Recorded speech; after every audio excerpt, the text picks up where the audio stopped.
Pasteur Joël. Amen. C'est tout vrai. C'est tout vrai. C'est tout dans votre Bible. Amen. Alors, ce matin, si vous vous demandez, sont où les enfants? Sont où tous les moniteurs? Bien, ils sont tout en bas, parce que c'est la convention des espions en bas. Une journée formidable et spectaculaire. Alors, ça se peut que si vous entendez du bruit, là, faites-vous-en pas, c'est normal. Ils sont tous en train de s'amuser en bas. Vraiment génial. Alors, c'est ça. Amen. On va ouvrir en prière pour la parole ce matin. On ouvre. Seigneur, on te remercie parce qu'on a le privilège de venir entendre ta parole encore une fois. Ouvre nos cœurs pour qu'on soit sensible à ce que ton Saint-Esprit veut nous dire ce matin, dans le nom de Jésus. Amen. Vous savez, des fois, il y a des choses qu'on pense qu'on connaît tellement déjà, mais qu'il faut réentendre, et réentendre, et réentendre. Puis là, tout d'un coup, on fait « Ah, wow! J'ai vraiment compris quelque chose. » Et c'est un peu ce qu'on va faire ce matin. Ce ne sera pas des choses que vous n'avez jamais entendues, mais, puis je vais me stouler aussi en plus, donc ça va peut-être vous aider sur certaines choses.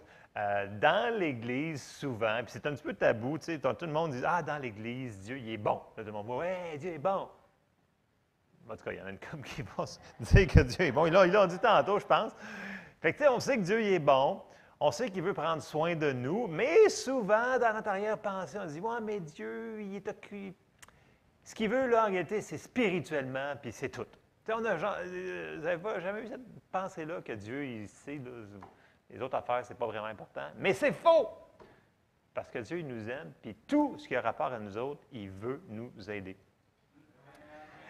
Amen. Avoir aidé, amen. C'est merveilleux. On s'en va quelque part ce matin. Restez connectés, s'il vous plaît. C'est super important ce qu'on passe ce matin. Et une des choses qui est un peu tabou, c'est que c'est nos finances. Dieu, il veut qu'on ait des finances. Pour de vrai, de vrai. Il y a des amen. Hey, c'est bon signe, on part bien ce matin. Et c'est vraiment vrai parce que Dieu, il veut nous aider dans tous. Puis là, je vais sortir un passage. C'est sûr que je n'aurai pas le temps de couvrir tout sur les finances ce matin, mais il y a des points que le Seigneur m'a mis à cœur. Il faut vraiment qu'on remette, puis qu'avec les passages qu'on va voir, qu'on comprenne que c'est vraiment sa volonté. Okay? Bon, ceux-là qui étaient là dans les mercredis soirs, on a parlé que c'est pas l'argent qui est mauvais, c'est l'amour de l'argent. Puis on a vu que si tu veux aider un pauvre, bien, tu ne peux pas être le pauvre. Puis on a tous vu ces choses-là. OK? Mais là, on va aller sur un petit peu sur une autre tangente. Et suivez-moi, vous allez voir, on s'en va quelque part. Prenez-le pour vous ce matin, c'est pour tout le monde qui sont ici. C'est pour moi. Moi, quand je l'ai préparé, je dis « Wow, c'est vrai, ça, c'est vrai, ça, c'est vrai. » Donc, c'est vrai. Premier passage, on s'en va dans 3 Jean 2. Puis comme je l'ai dit, c'est pour nous autres. Ici, l'apôtre Jean nous dit « Bien-aimé, je souhaite que tu prospères à tous égards. » Il n'a pas dit non, non, juste spirituellement. Le restant, ce n'est pas nécessaire dans ta vie. Écoute, tu n'as pas besoin de santé, tu n'as pas besoin de rien d'autre. Non. Il a dit à tous égards, donc ça comprend nos finances, OK? Et que tu sois en bonne santé, comme prospère aussi l'état de ton âme. Donc, c'est tout. Il veut que tout, on soit prospère en tout. Qu'on manque de rien. L'Éternel est mon berger, je ne manquerai de rien. Donc, c'est ça qu'il veut. Et les finances font partie de ça. Et c'est son désir de nous aider. Pour de vrai, de vrai. Parce qu'il a mis des lois spirituelles pour nous aider à coopérer avec lui pour qu'il puisse nous les apporter. Et je sais que dans les religions qui ont suivi dans le passé, il dit « Écoute, l'argent, c'est pas bon, tu n'as pas l'air d'en avoir, fais un vœu de pauvreté, toutes ces choses-là. » Je sais qu'on touche sur des sujets qui sont des fois sensibles, mais écoutez, qu'est-ce que la parole en dit? Où sont les versets? En anglais, il y avait un commercial, c'est « Where's the beef? » C'est une de Wendy's, là. « Where's the beef? » Où sont les passages? Sont où les passages qui nous permettent de croire ce que l'on croit? Parce qu'on doit croire ce que la parole de Dieu nous dit. Et on s'en va au premier endroit. C'est sûr que, comme je répète, je ne couvrirai pas tout, on n'aura pas le temps ce matin. C'est de comprendre l'essence, puis surtout un point en particulier. On va frapper 5 points ce matin, là, majeurs, qu'il faut qu'on se remémore, qu'on réalise que Dieu, il nous aime, puis que c'est normal qu'il veuille nous aider à nous apporter des finances. Amen, pour de vrai. Alors, on s'en va dans les évangiles. On va commencer dans Matthieu 6. C'est un passage que vous connaissez très bien.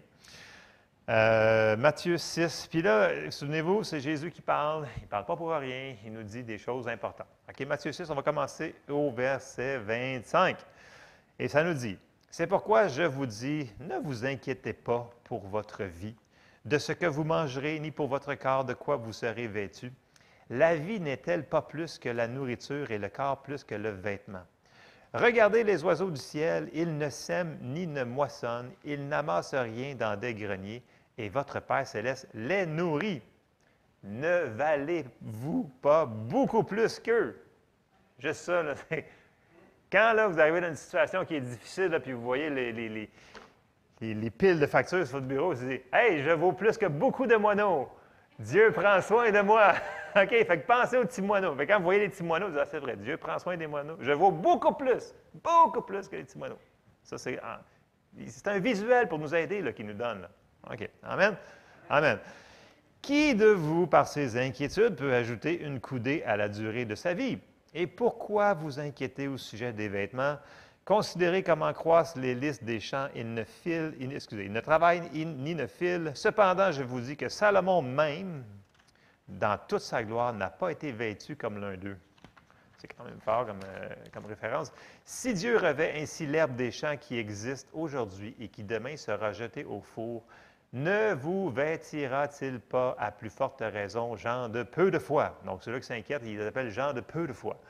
Ne vous inquiétez donc point et ne dites pas, que mangerons-nous, que boirons-nous, de quoi serons-nous vêtus? Car toutes ces choses, ce sont les païens qui les recherchent.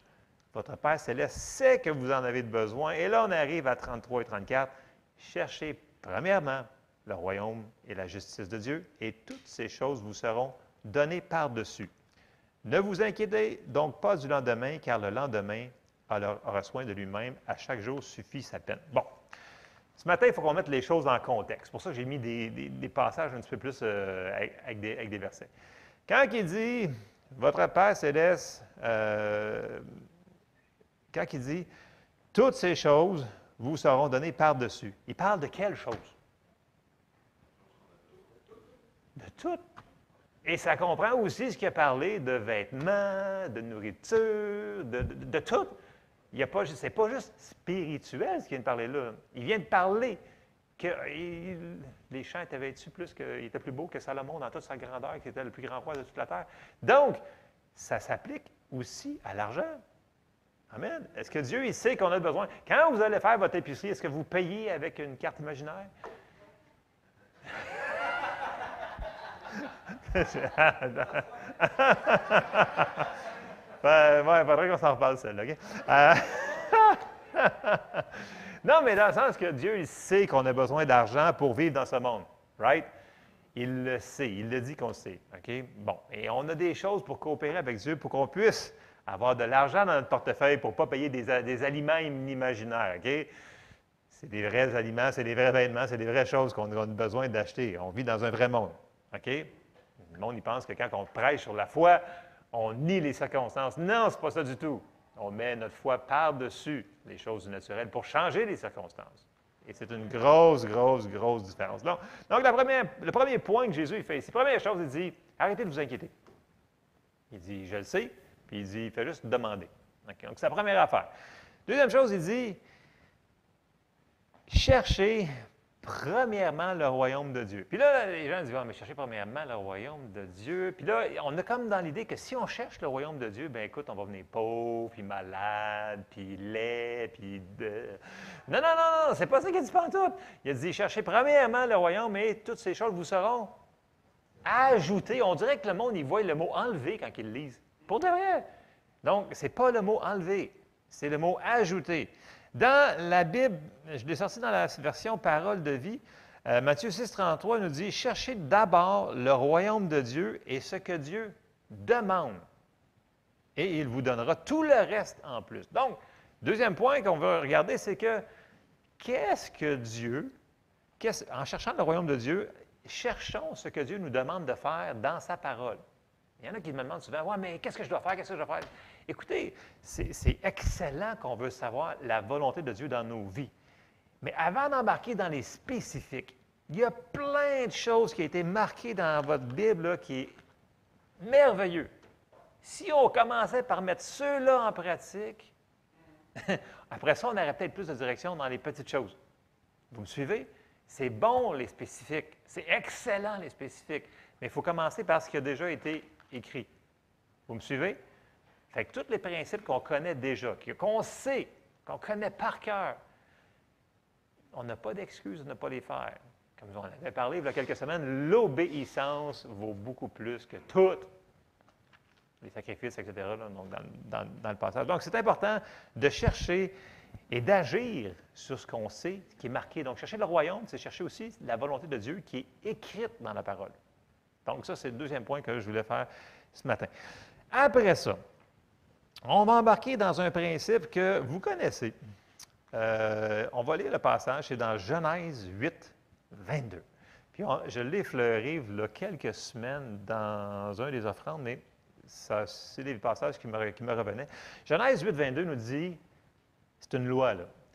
Tant que la terre subsistera, les semailles et la moisson, le froid et la chaleur, l'été et l'hiver, le jour et la nuit ne cesseront point. Est-ce qu'on est encore sur la terre présentement? Bon, mais tout ça, là, ça n'arrêtera jamais tant que la terre subsistera. Donc, la semence et les moissons. Et là, moi, j'ai eu de la misère avec ça. Parce que là, j'ai entendu des gens qui prêchaient sur, écoute, si tu sèmes, tu vas moissonner. Puis là, si tu sèmes, puis là, j'entendais ces gens, ces grands prédicateurs-là, puis ça fonctionnait tellement dans leur vie. Je disais, pour moi, ils ont une révélation spéciale. C'est parce que les autres, ça fonctionne, tu sais. Ils sèment, puis on dirait qu'ils ont une moisson instantanée. Ploup, ploup. Puis j'avais vraiment de la misère jusqu'à temps que je décide d'aller voir les passages que les versets étaient dedans. Tu sais, quand on dit souvent, les mercredis soirs, on dit, tu sais, c'est le fun de lire le verset avant puis après pour voir le contexte, dans quoi que ça a été... Bien, ça, c'est un point qui m'a beaucoup empêché d'avancer au début de ma vie chrétienne. Dans le sens que je disais, bien, voyons donc, c'est sûrement pas pour l'argent. Écoute, il parle des semences. C'est pour un fermier, ou c'est comme pour Jacques qui jardine, puis Laurier, puis ceux-là qui ont un jardin chez eux. C'est pour ceux-là qui jardinent. Et la réponse est non. Parce que regardez bien, on va aller voir des passages. On va voir ce que Paul il dit. Et on s'en va dans 2 Corinthiens. Et si vous prenez le temps, OK, si vous voulez le faire à la maison, prenez-les pour vous en avoir le cœur net à vous autres. Je vous dis, là, moi, je me suis enfargé là-dessus jusqu'à temps que je lise le contexte des versets qui m'étaient enseignés et cités.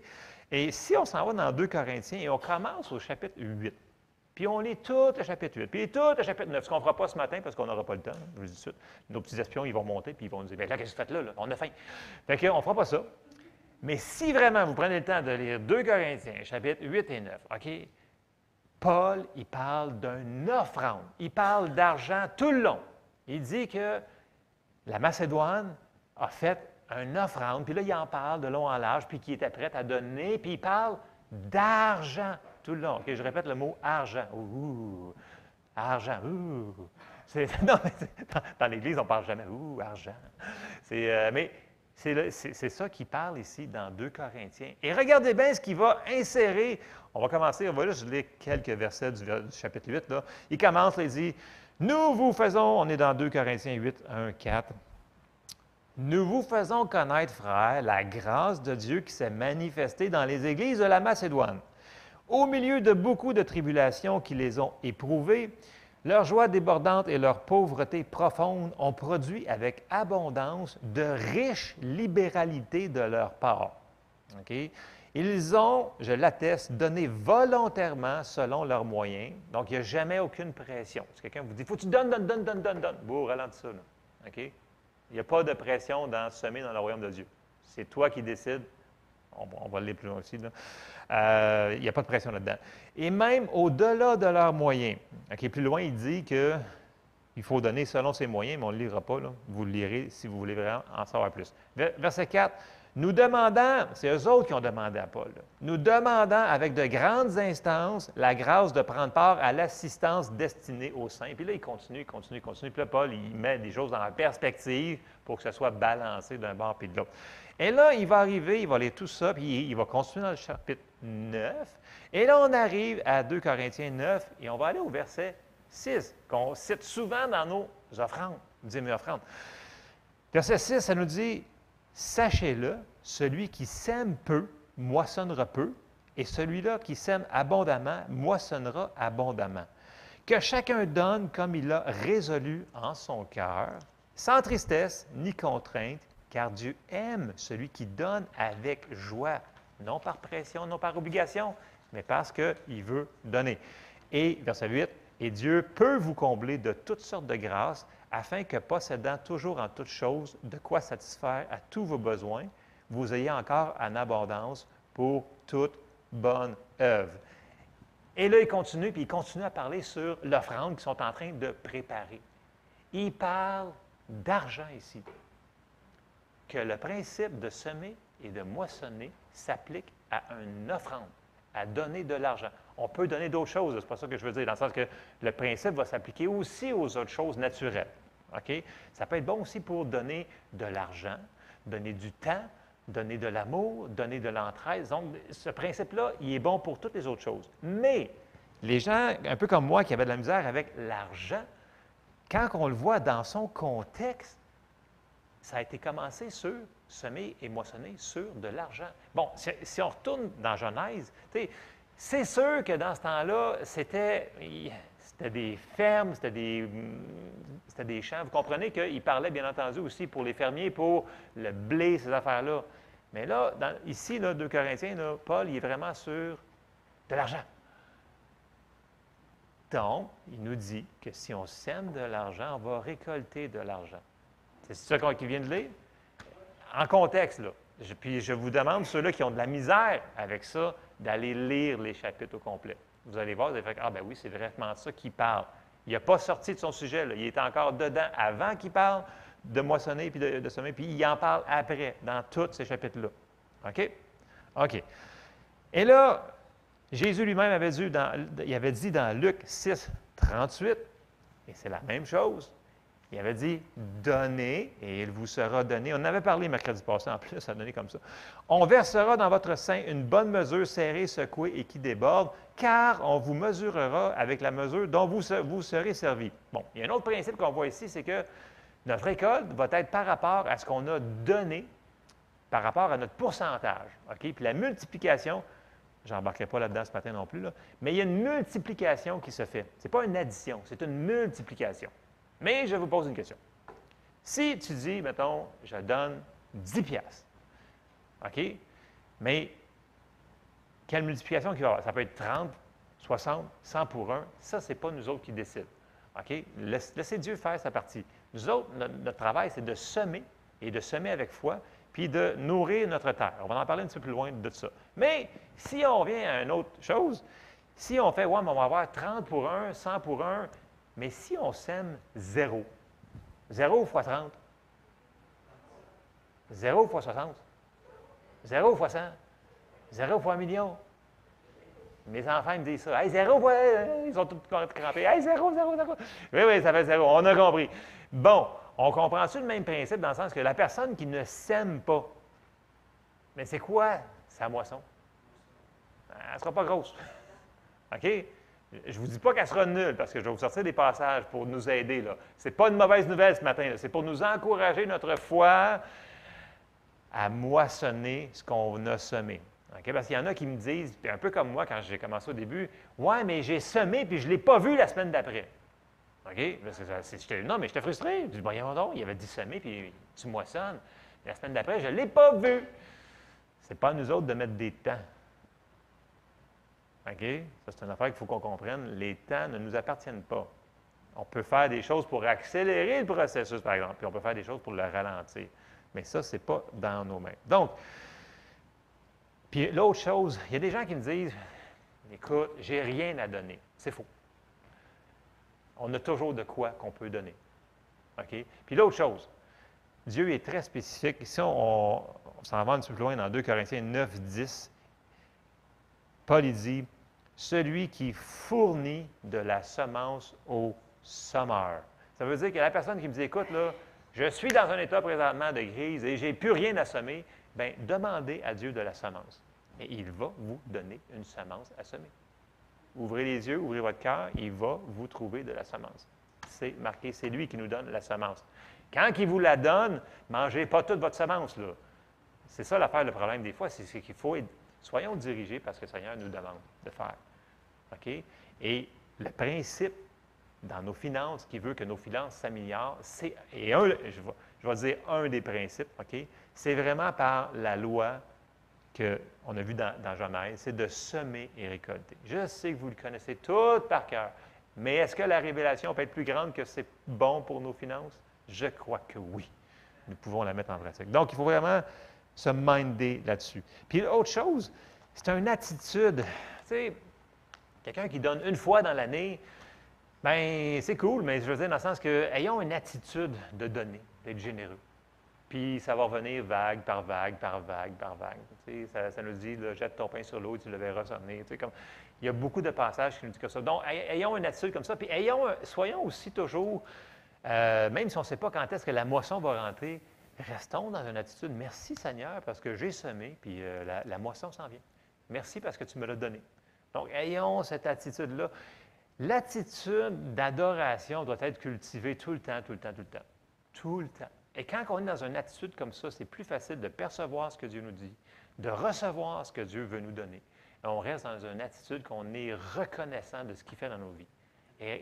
C'est quelque chose qui doit se cultiver parce que c'est contraire à ce qu'on vit dans le monde. Parce que tout le monde chiale, tout le monde n'arrête pas de dire ça va mal, ça va mal, ça va mal, puis on va mourir, puis tout le kit. Puis quand on arrive, hey, merci Seigneur parce que tu m'aides aujourd'hui, tu me donnes la force, tu me donnes la santé, tu me donnes l'énergie de me lever le matin, puis j'ai eu de la nourriture. Tu sais, cultivons cette attitude-là. Et Dieu va en rajouter par-dessus. Puis je vous dis, plus qu'on est reconnaissant, c'est beaucoup plus dur d'être déprimé, de tomber dans la dépression. La louange, notre vie de reconnaissance va nous aider, va nous garder de tomber dans ces choses-là. Hein, je vous dis, c'est vrai. C'est vrai. Donc, on a vu 3 points à date. On va continuer sur ce point-là parce que je n'ai pas fini. Je vous ai dit que des fois, ça va prendre un certain temps. Puis on va aller dans Hébreux 10, 35. Puis ça, c'est un principe qu'on a vu dans n'importe quelle promesse que Dieu nous a dit dans sa parole. Et c'est le principe suivant, c'est que Hébreux 10, 35, il nous dit « N'abandonnez donc pas votre assurance à laquelle est attachée une grande rémunération. » Donc, ne nous laissons pas décourager par le temps, les circonstances qui peuvent passer entre le moment où vous avez cru que vous avez semé quelque chose, puis là, parce qu'il y a un temps, il y a le petit mécanisme sur le mur qui bouge, puis qui tourne, puis qui... Ne laissez pas ce mécanisme-là vous dire que non, votre foi ne fonctionnera pas. Dieu ne répondra pas à sa parole. Non, non, non. Les temps ne nous appartiennent pas. C'est à Dieu. OK? Puis c'est une manière de vivre qui apporte toujours une constante provision si on reste toujours dans cette attitude-là. Et Marc 4, verset 26 nous dit, puis il parle justement sur ce principe-là. Il dit encore, « Il en est du royaume de Dieu comme quand un homme jette de la semence en terre. Qu'il dorme ou qu'il veille, nuit et jour, la semence germe et croît sans qu'il sache comment. » On n'a pas besoin de savoir comment. La terre produit d'elle-même d'abord l'herbe, puis l'épi, puis le grain tout formé dans l'épi. Notre foi fonctionne toujours quand on la met en application. Quand on croit la parole, on la relâche avec notre bouche, notre foi, elle fonctionne tout de suite. Mais comme on avait vu au début de l'année dans la parabole des terrains, il y a des choses qui peuvent arriver pour la ralentir. Et c'est pour ça qu'il faut garder nos cœurs, garder notre foi, de ce qu'on entend, des choses qui pourraient la ralentir ou même la voler. Donc, il faut faire attention à ça. Il faut garder ce qui rentre dans nos cœurs, qu'on dit non, je l'ai pris, je l'ai reçu et c'est à moi. On ne se laisse pas faire. Il ne faut pas être des mous. La parole dit, ce sont les violents qui s'emparent du royaume de Dieu. Donc, ceux-là qui vont mettre la parole en pratique, qui ne lâcheront pas. Donc, c'est ça que ça nous dit dans Hébreu. N'abandonnez donc pas votre assurance. Et là, je vous ai sous les mois, mais j'ai eu besoin d'aide dans le sens que j'ai lu des livres là-dessus. Puis, un des livres que j'avais lu, c'est un des livres de Kenneth Hagin. Puis, bon, je vais vous le citer, là, parce que je l'ai sorti de une des citations. Puis, c'est une des personnes. Écoutez, là, il y en a plein de personnes qui vont vous dire la même chose que ce qu'on va lire dans Kenneth Hagin, qui avait dit. Puis, moi, quand j'ai vu ça, j'ai dit, pour de vrai? Vous allez voir, OK. Bon, c'est dans, je crois, le livre, dans le temps, il s'appelait Obéissance dans les finances, je crois. Je pense, dans ce temps-là, il était bleu, dans les années 90. Bref. Kenneth Hagin, OK, dans ces années-là, écoutez, il y avait au moins 50 ans de ministère, là, on le voit dans la citation qu'il va dire. Il dit, c'est un monsieur qui enseignait beaucoup sur la foi, OK, que Dieu a utilisé pour faire de grandes choses. Et regardez bien ce qu'un ministre comme ça a vu en étant pasteur pendant bien des années, puis en enseignant pendant bien des années. Et je cite le petit livre. Et là, il dit, dans mon expérience de plus de 50 ans de ministère, d'enseigner et prêcher sur la foi, j'ai conclu qu'il y a plus de personnes qui faillissent sur la foi pour les finances que dans aucun autre domaine. OK, il dit ça en plus de 50 ans de ministère. Là, il s'est aperçu que où est-ce que le monde avait plus de problèmes pour recevoir leur foi, c'était dans le domaine des finances. Et regardez bien ce qui continue. Et il dit, la raison est qu'ils essaient d'exercer leur foi pour les finances, mais ils n'ont pas planté aucune semence. Non, mais c'est quand, OK?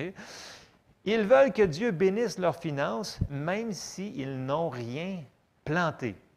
Malgré tout, c'est merveilleux de voir comment Dieu va avoir miséricorde sur les gens et va les aider quand même. C'est fort, là, ce qu'il dit, là. Il dit que les gens, ils veulent, Seigneur, bénis. Mais bénis ce que tu me... Si Dieu a dit, sème, OK? Je ne dis pas que ça ne serait pas marqué, là. Tu aurais juste une révélation, juste pour toi, spéciale, que personne n'aurait compris. Mais là, on sait que c'est dans toute la Bible. Ça commence dans Genèse, on s'en va dans Abraham, on sait qu'il est devenu très riche, pas juste riche, très riche, OK?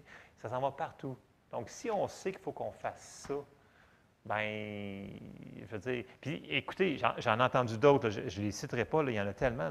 J'en ai même entendu dire que, écoute, le Seigneur me dit que là, on a un projet à faire pour notre ministère, puis il faut qu'on agrandisse. Donc, ça va nous prendre X milliers de dollars. Donc, on va tout de suite commencer à semer pour qu'on puisse commencer à recevoir l'argent pour le projet.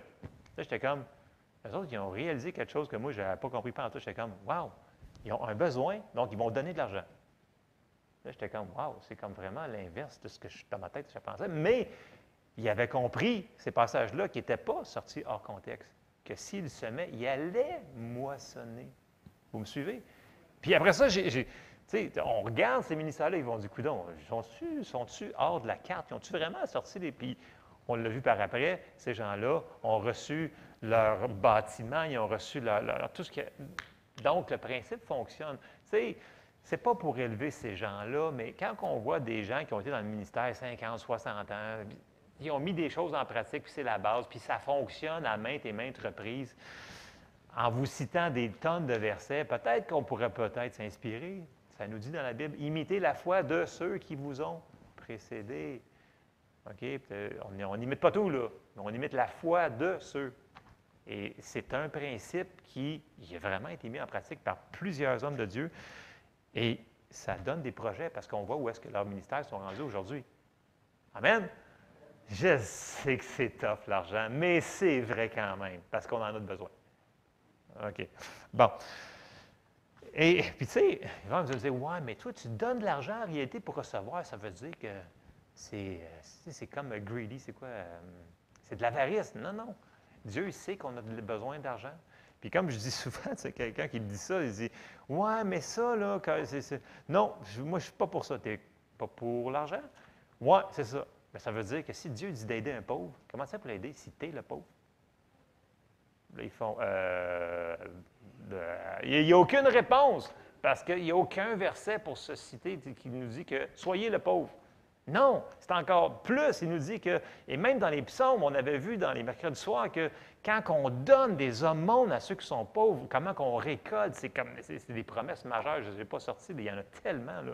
On avait vu ces psaumes 43, 30, 41. Écoutez, c'est énorme là, de donner. Donc, c'est important de semer où est-ce que Dieu aussi nous dirige de semer. On n'a pas besoin de toujours savoir où semer, mais c'est important, quand Dieu nous dirige, vous avez une direction spéciale, soyons obéissants. Ça, c'est un point aussi, c'est mon point numéro 4 d'ailleurs.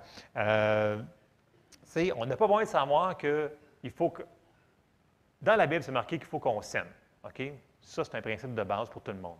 Mais où semer, là, on arrive dans une chose qui est plus spécifique.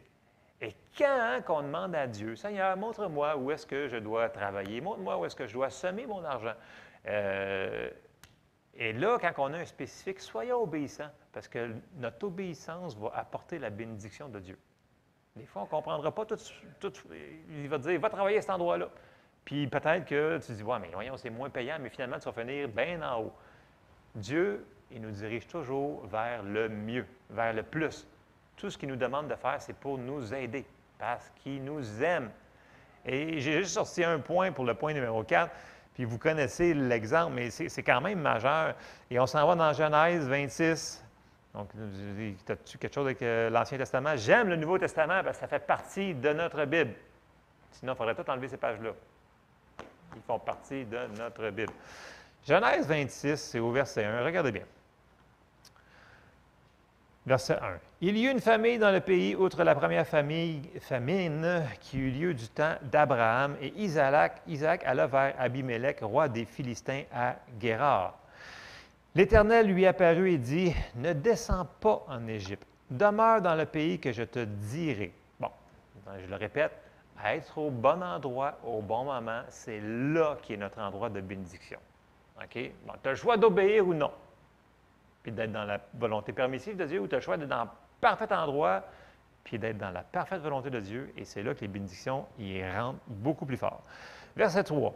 « Séjourne dans ce pays-ci, je serai avec toi, je te bénirai, car je donnerai toutes ces contrées à toi et à ta postérité, et je tiendrai le serment que j'ai fait à Abraham ton père. Je multiplierai ta postérité comme les étoiles du ciel, je donnerai à ta postérité toutes ces contrées, et toutes les nations de la terre seront bénies en ta postérité. » Donc, il répète toute la même chose qu'il avait dit à Abraham, parce qu'Abraham a obéi à ma voix et qu'il a observé mes ordres, mes commandements, mes statuts et mes lois. Donc là, il est là. Il est pogné là. Il dit, Seigneur, il a dit, tu restes là. Mais là, il est en famine. Puis, qu'est-ce qu'il faut qu'il fasse? Il faut qu'il sème. Mais dans le naturel, ça ne fait aucun bon sens. Mais, il a dit, Dieu, il me dit ça, on va semer quand même. Je suis à la bonne place, au bon endroit. Donc, on continue, ça dit de semer. Et on s'en va au verset 12, Genèse 26, 12. Isaac sema dans ce pays, et il recueillit dans cette année le centuple, car l'Éternel le béit. Donc, on voit que Isaac, il a obéi. Puis on voit que l'obéissance aux directives spécifiques de Dieu amène toujours la bénédiction. Toujours la bénédiction. Dieu ne nous envoie jamais quelque part pour notre mal. C'est pour notre bien qu'il fait ça. Et ça, il faut toujours le réaliser. Donc, c'est important, dans notre temps de prière, de demander, « Hey Seigneur, qu'est-ce que tu en penses sur ça? Qu'est-ce que tu en penses sur telle affaire? Qu'est-ce que tu en penses? » Il va nous aider dans les petites choses. Il va le faire, pour de vrai, de vrai, de vrai. C'est un principe biblique. Amen? Bon. Puis comme je dis souvent, je dis, l'obéissance vaut mieux que... On n'a pas besoin de tout comprendre. Dans le sens qu'une fois que vous avez perçu là, la direction là, que Dieu vous donne, c'est plus le temps de demander l'avis de tout le monde. J'ai rendu le temps d'obéir. Tu sais, c'est comme un enfant, tu lui dis, fais ça. Moi, mais je ne comprends pas. Regarde, peux-tu juste le faire, s'il te plaît? OK? Ça ne vous arrive pas, vous autres, avec vos enfants? Bon, bref. S'il te plaît, je sais que tu ne comprends pas, là, mais peux-tu juste le faire quand même? Puis là, il me semble, j'imagine Dieu là, qui nous dit, là, regarde, fais ça. Oui, mais je ne comprends pas, Seigneur. Là, il doit être là. S'il te plaît, fais juste le faire. Que je puisse te bénir. Tu sais, mais bref, aidons, coopérons avec ce que Dieu veut faire dans nos vies. Amen? Amen. Bon, OK. J'ai dit tantôt que ce n'est pas les mous, mais ce sont les violents qui s'emparent du royaume de Dieu. Et une des manières qu'il va falloir qu'on fasse ça, c'est avec nos paroles. Vous allez me dire que je suis fatigant. Ben peut-être que je le suis, ça se peut. Et je m'assume entièrement dans mon fatigantesque. Parce que j'ai plein de versets pour couvrir ce fatigantesque-là. Et on s'en va dans Hébreux 10, 23. Nos paroles vont diriger notre vie. On le voit dans Jacques qui nous compare à un bateau, à un cheval, à un feu. Nos paroles vont diriger nos vies. Donc, mettez-les à la bonne place et on va embarquer dans ça ici.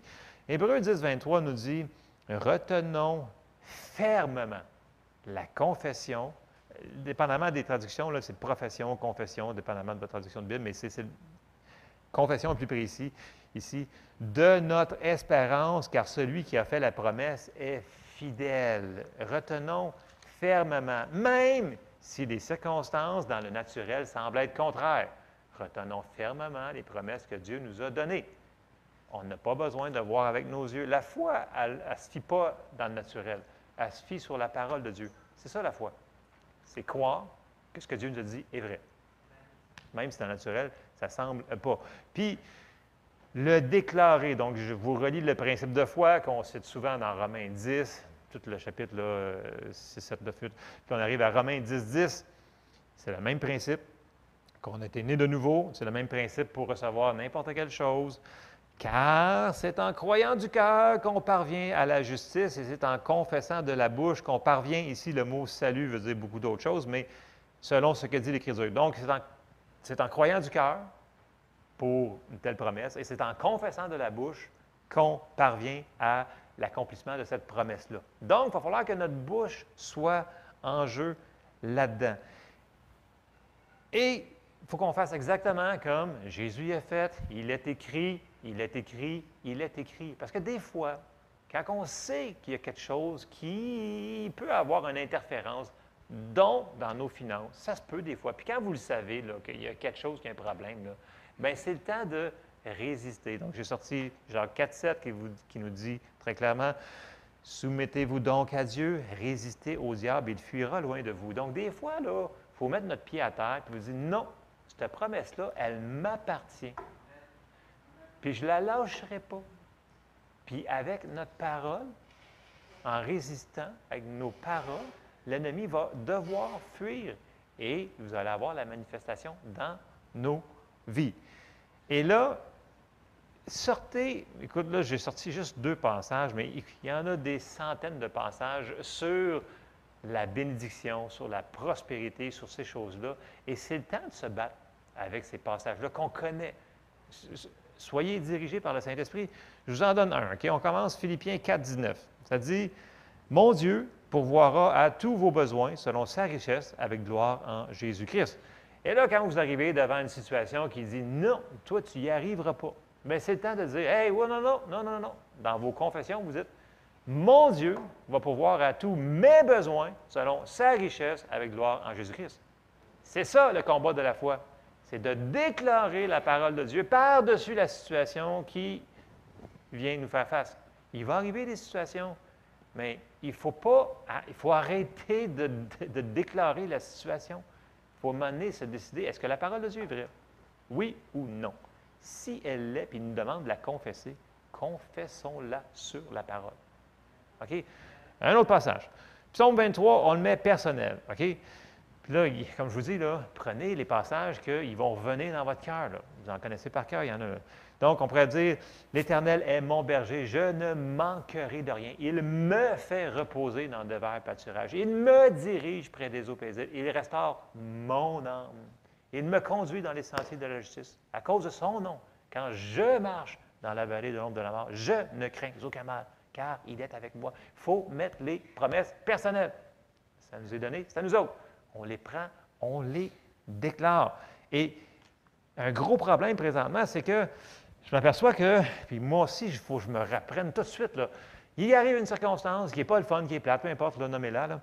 Puis là, on a tendance à dire la situation. On dit la situation. Regarde comment ça va mal dans cette situation-là, ça va mal. Puis là, mettons, ton épouse, elle arrive, là, tu dis, « Ah, tu sais comment ça va mal? Ça va vraiment mal. Regarde aujourd'hui comment ça a été mal, ça va mal. » Arrêtez d'appeler les choses qui sont. Ils sont déjà comme ça. Si vous voulez que ça reste comme ça, continuez à parler de la situation. Ça va rester de même. Jusqu'à temps que Dieu ait miséricorde et vienne vous sortir de votre trou. Il va venir vous aider, là.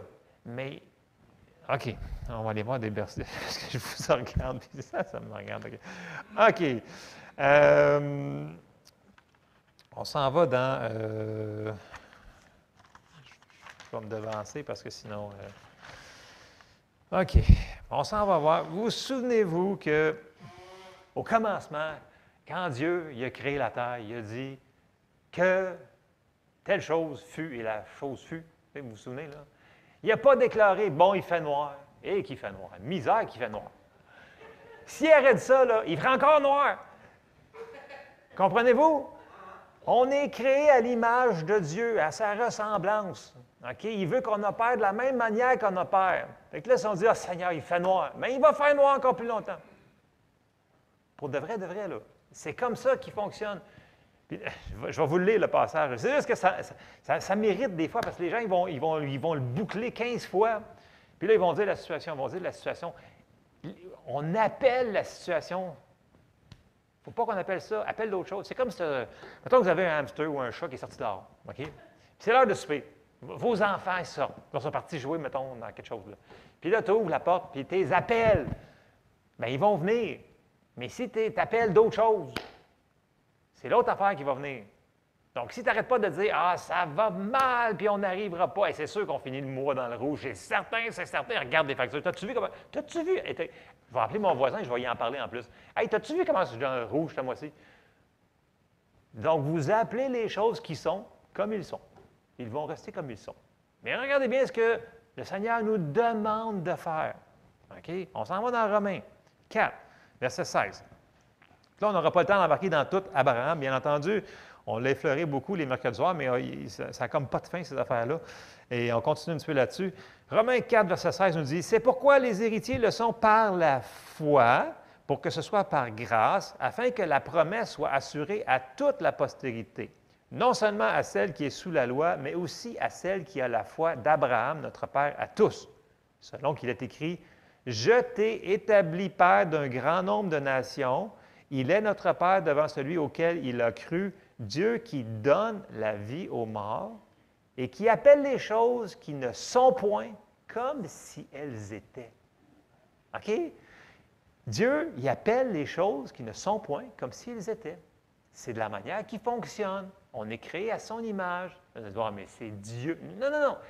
Il vient de dire à Abraham, écoute, il a fallu qu'il change son nom pour qu'il arrête de dire, OK, Abraham, qui veut dire Père élevé, là, il dit, non, il dit, là, on a une alliance, là. Tu es rendu Abraham, parce que j'ai fait une alliance, puis tu vas être une multitude de nations. Donc, tu t'appelles Abraham, qui veut dire, dans le langage, Père d'une multitude de nations. Fait que partout où est-ce qu'Abraham y avait, il dit, salut, je m'appelle Père d'une multitude de nations. Il fallait qu'il change ses paroles. Puis, c'est la même affaire, c'est tellement important pour Dieu pour accomplir son plan, ce principe-là.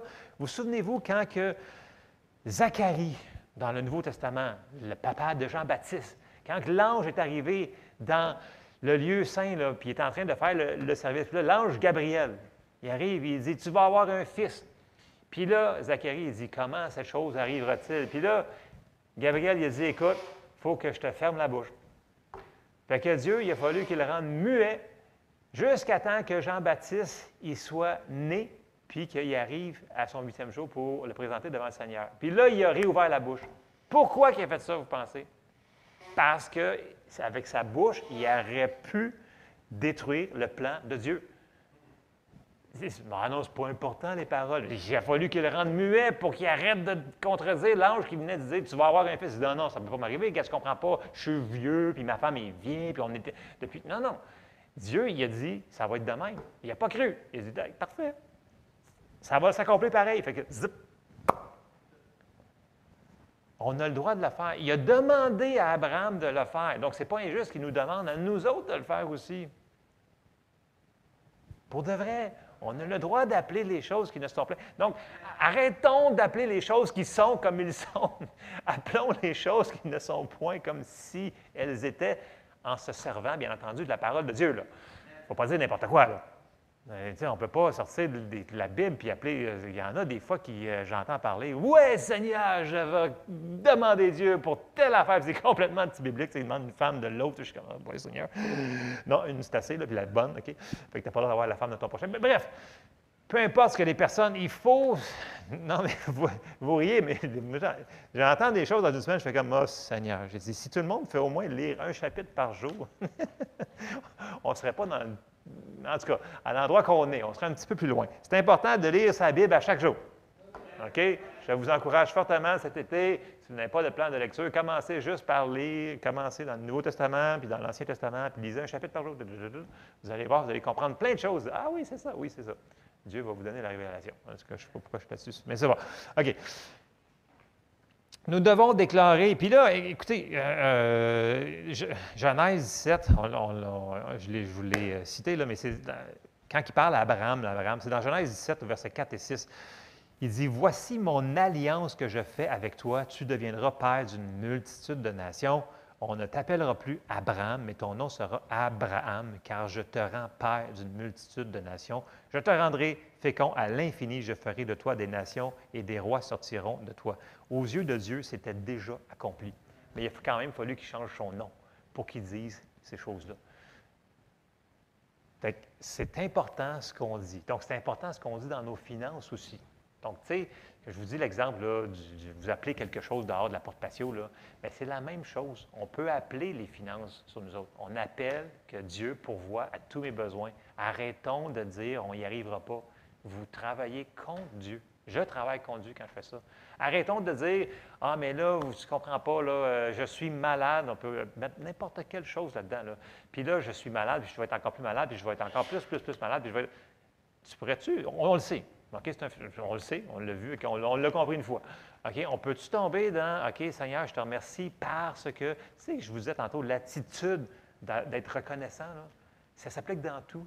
Bien, je te remercie, Seigneur, parce que, selon la Bible, ça nous dit que tu prends soin de moi, que tu m'aimes, puis que tu veux me donner des bonnes choses, puis que tu as pourvu pour la guérison, que tu as pourvu. Puis là, sortez les versets. Il faut avoir un renouvellement de l'intelligence, d'où l'importance de faire attention à ce qu'on laisse rentrer dans notre cœur. C'est tout ce qu'on écoute, ce qu'on laisse rentrer dans nos yeux, dans nos oreilles, sont des mauvaises choses qui disent que tu n'y arriveras pas. Vous écoutez juste les nouvelles, les mauvaises nouvelles. Bien, ça n'aide pas votre cœur à vous sortir de la défaite. À un moment donné, vous allez me dire, « Ouais, mais c'était pas un petit peu extrémiste, cette affaire-là, c'est pas un petit peu sectaire. » Bien, si ça l'est, c'est parce que ça veut dire que la Bible, de base, c'est extrémiste. Mais si c'est extrémiste, la Bible, bien, alors soyons extrémistes. Mais les gens qui la mettent en pratique ont des résultats. Fait que, est-ce qu'être extrémiste et puis avoir des résultats, c'est bon? Oui. Fait que soyons extrémistes sur la parole de Dieu. Ne sortons pas, c'est important, là, ne sortons pas les choses hors contexte. Là. Il y a des passages qui sont souvent cités, que j'entends. Tu sais, on a cité tantôt, l'argent vous amène dans le trouble. Non, l'amour de l'argent. OK? Il faut faire attention. Il ne faut pas sortir les mots hors contexte. Puis, comme on a répété tout le long cette année, les mercredis soirs, lisez donc le chapitre avant puis après pour les choses que vous n'êtes pas sûr. Tu sais, là, dans le sens que des fois, là, il y a des doctrines majeures. Là. Les gens, ils s'obstinent. Là. Ils disent non, c'est pas pour nous autres. Mais quand on leur donne les passages, ils font ouais, ça arrête d'allure, mais peut-être ça ne veut pas dire ça. Bien, regarde, lisez donc dans le contexte ce que ça veut dire. C'est un peu comme je vais revenir sur mon principe numéro 3, là, sur semer et moissonner. Là. J'ai vraiment eu de la misère, moi, au début, avec ça. J'étais sûr que c'était. Non, c'est juste spirituel, cette affaire-là. Ça n'a aucun rapport à l'argent. Puis pourtant, ces gens-là qui enseignaient, ils me disaient non, ça a rapport à l'argent. Jusqu'à temps que je décide d'aller voir dans la Bible si c'était vraiment ça. Mais tu sais, il aurait pu se tromper, là. Ne vous fiez pas à personne qui prêche en avant. Pour de vrai. Non, mais il faut que la personne ait des. Je m'auto-tire dans le bien. C'est bon, ça. C'est bon. Ne vous fiez pas à ce que Joël dit en avant. Est-ce qu'il y a des passages qui a dit qu'il y avait rapport en arrière de ce qu'il dit? Où sont les versets? Where's the beef? Ça revient à la même affaire. Puis c'est pour n'importe quelle personne, ça. Puis, écoutez, je sais qu'il y a beaucoup d'autres principes sur les finances dans la Bible. OK? Je n'embarquerai pas là-dessus ce matin, mais je vais résumer les 5 points qu'on a vus ce matin. Ce qui est important, c'est qu'on ait notre intelligence renouvelée sur ces choses-là, puis qu'on décide de les mettre en pratique une fois pour toutes. OK? Parce que ce sont ceux qui font les choses. La foi sans les actions correspondantes, elle est morte. À un moment donné, il faut juste prendre la décision, puis il faut le faire. Puis, vous savez quoi? Souvent, là, les gens qui viennent me voir, là, puis ils disent « Ah, j'ai tellement un gros tiraillement dedans. Écoute, j'ai une question là, vraiment là, phénoménale. » Puis, supposons que je perçois la réponse. 99 du temps, la personne dit « Ah, je le savais que c'était ça la réponse. Je le savais que je savais. » Parce qu'ils ont le même Saint-Esprit en dedans. On a le même Saint-Esprit. Fait que si, moi, il me révèle quelque chose, le Seigneur, bien, c'est sûr qu'il a parlé à la personne. Là. Parce que je ne dis pas si la personne... Et encore là, c'est surprenant. Une personne qui est née de nouveau, là, souvent, elle va percevoir quelque chose dans qu'elle va appeler sa conscience, là, puis elle est right on, elle est pile dessus. Elle perçoit la chose. Ne nous sous-estimons pas. Dieu nous parle, puis on entend. Par contre, est-ce qu'on veut vraiment l'entendre? Ça, c'est une autre histoire. Parce que souvent, on a déjà la solution en dedans. Est-ce qu'on veut l'entendre et le faire? Parce que souvent, on dit non, non, ça doit être juste ma tête, puis on ne veut juste pas obéir. Moi, ça m'est arrivé souvent. Puis j'ai stallé des mois de temps souvent sur des décisions. Parce que je dis non, ça, Seigneur, c'est sûr que c'est pas toi, ça. Puis là, c'est silence radio jusqu'à temps que tu dises ah, OK, Seigneur, c'est vraiment toi. Et tout à coup, ploup, tout se comprend. Vous me suivez ce que je veux dire? Non, vous ne me suivez pas. Ça ne vous est jamais arrivé, vous autres. Le Seigneur vous a dit de faire de quoi, puis vous ne l'avez pas fait. C'est le seul qui a fait ça, moi. Ah ouais, ça m'est arrivé souvent, moi.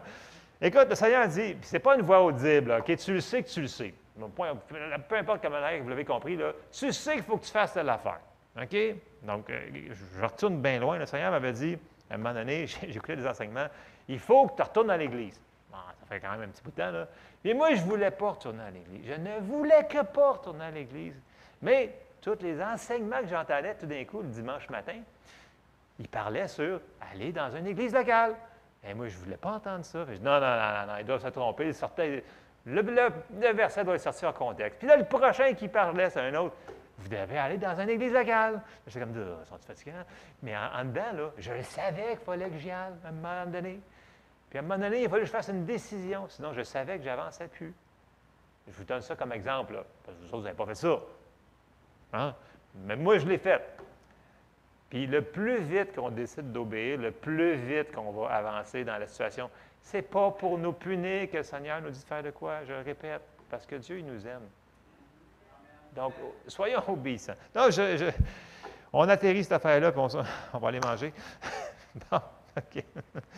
Ah, Seigneur, merci Seigneur. Première chose, Dieu nous demande de ne pas s'inquiéter. Ça s'applique dans tout, OK? Déchargez-vous sur lui de tous vos soucis, car lui-même prend soin de vous. Car il vous aime affectueusement. OK? Vous la lirez dans la version Amplified, ce passage-là. Il vous aime avec grande affection. OK? Ne vous inquiétez de rien.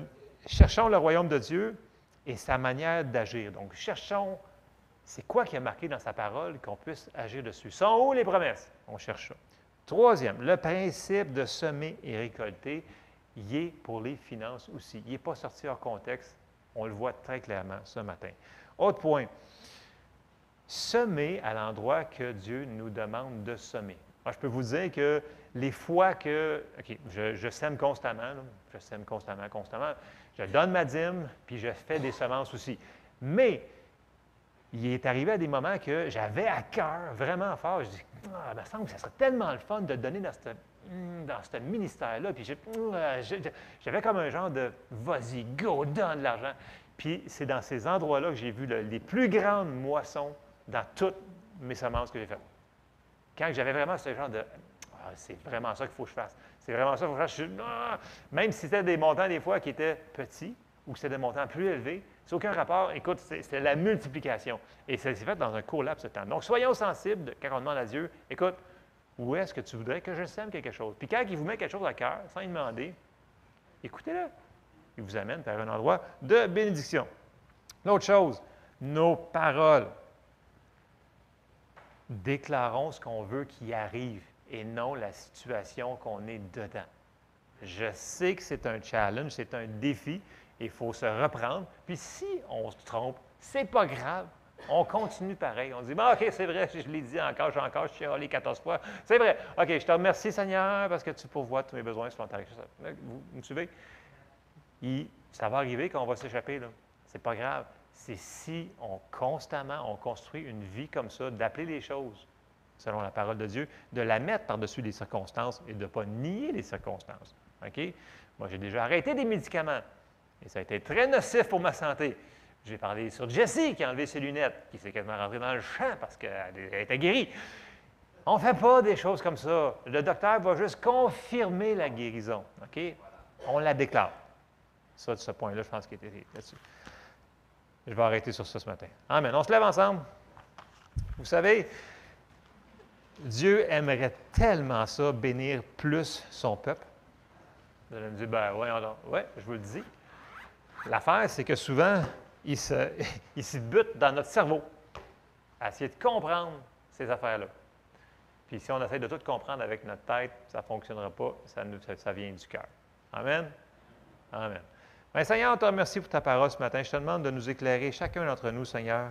Premièrement, Seigneur, je te demande de nous rappeler ce que tu nous as déjà demandé de faire à chacun d'entre nous, qu'on doit faire, que tu nous as demandé de faire ou d'agir, ou Seigneur, peu importe la direction que tu nous as dit de faire, répète-nous-le, Seigneur. Et Seigneur, je te demande de nous aider à comprendre, Seigneur, les passages plus difficiles, Seigneur, qui sont un défi dans nos vies, qu'on puisse les percevoir avec clarté, avec ton esprit.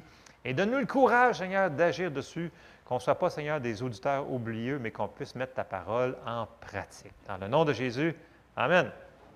Soyez bénis.